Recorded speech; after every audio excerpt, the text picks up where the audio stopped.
Hello guys! Maayong hapon guys. 3 PM yan guys ng hapon.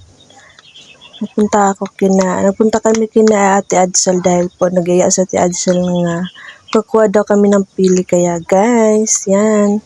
Yan, tawa kami ng tawa guys dahil yung driver namin wala lang naupuan dahil nababa siya guys sa kanyang Kaya baba muna kami guys para maglipat yung anak ko guys sa kabila. Sa unahan ka. Yan. Yan guys. Punta na kami. At nauna na sila Ate Adsal guys. At dyan guys, maghinto kami dyan sa may bahay dahil magpapagasolina kami. At yan guys, tapos na kami magpagasolina at pupunta na kami. Tara, let's go! And nandito na po kami sa kukuhanan namin ng pili guys. Yung malaki puro guys. Hindi wala pang bunga, kaya doon pupunta kami doon sa baba guys. Yan po si Ate Adsal sa likod ko. Yan ang aming dinaanan guys. Diyan kami dumaan para kumuha ng pili.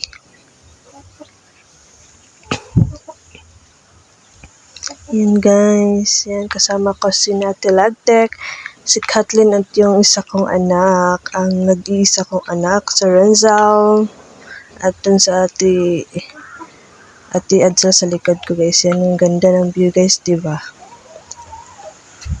Masarap dyan tumira guys dahil walang maingay dahil ikaw lang mag-isa.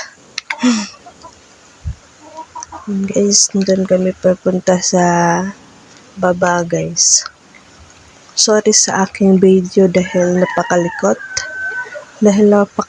ang aking kamay kung saan nakakapunta. Charot. Guys, nandito na po kami sa puno ng pili. Guys, marami pong pili. Marami pong bunga, kaso lang po hindi kami makaakyat dahil merong nangangagat guys. So, nanguha na lang kami sa hulog guys, yung nahulog galing sa taas. Meron po kasi marami, kaya namumulot na lang po kami ng pili sa baba. Bawal din maakyat kasi ang laki ng puno. Ayan guys, diba ang daming nahulog guys. Kaya, yun na lang pong ginawa namin guys. Namumulot na lang po kami. Marami din naman kasi. Yan. Yan guys. Di pa ang dami guys. Madami kaming pili. Charot. Gagawin daw kasi natin Adsal na pili nuts guys. So, nagyaya siya na kumuha kami ng pili, kaya let's go, warat na. Yan guys, nanguha kami dyan. Namumulot lang kasi kami kasi hindi kami makaakyat sa sobrang taas at merong nangagat nga bee. Yan guys. Pulot kami doon, pulot dito dahil marami po kasing nahulog, kaya maraming hinog yung black guys, hinog na yan guys, yung hinog na pili na, kaya nahuhulog na siya guys. Yan guys, pulot lang namin lahat yan guys, diba ang dami diba guys. Doon sila Ate Adsal, namumulot din sila doon. Shoutout kay Ate Adsal guys. Shoutout dyan kay Ate Lagtek. Shoutout sa mga followers ko guys. Like and share naman po kayo sa aking mga video.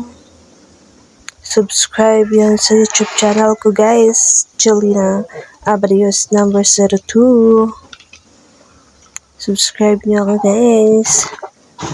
Yan. Diba? Yan guys, diba? Ang dami yung kahit napulot lang namin, madami pa rin. Kailangan po walisin yung hindi kami nakadala ng walis, charot. Pag yan, no? Ginanyan ko guys, inano ko sa paa ko yung mga damo. Maraming din tatabunan guys. Maraming tatabunan.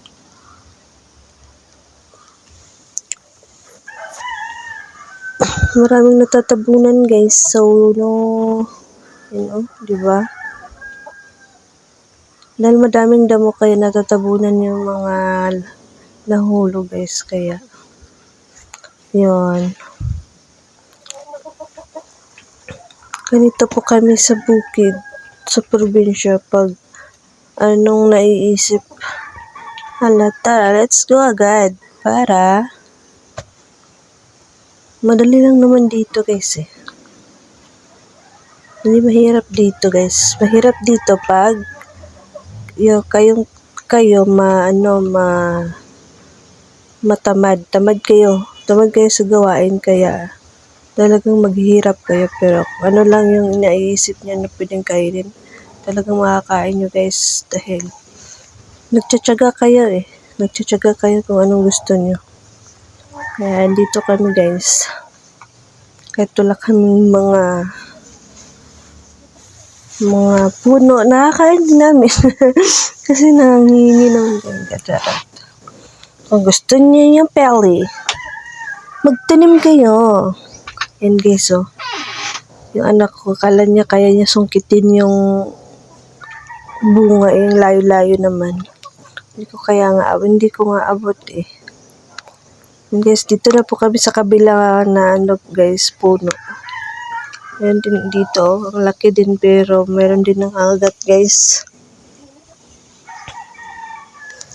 Meron din nangangagat guys. Meron naman pong abot pero green pa. Hindi pa pwedeng kunin dahil green pa siya. Linghod pa siya guys. So, yan guys, merong abot ko guys. Kaya, sinungkit ko pero ang tagal ko din nakuha. Yan guys. Yan na po yung kuha namin at di ba? Pinulot lang namin yan pero marami-rami na din. And guys, nakita sila ng puno ng bayabas. Yung puno ng bayabas guys, yung mga bunga parang merba lang. Ang liliit. Ang liliit guys pero hinog na. And dyan guys, putin lang guys, merong tao na dumating. Meron daw video putyukan guys. May putyukan doon yan ang itim dyan guys. May putyukan dyan. Basta yung puno na yun, meron putyukan guys. Kaya bumalik kami. Kaya yan guys, uwi na kami dahil hindi kami nakapunta doon sa kabila kasi merong putyukan na malaki. Super laki guys. Di lang makita dahil nagtabunan siya ng mga dahon. Thank you for watching. Bye-bye!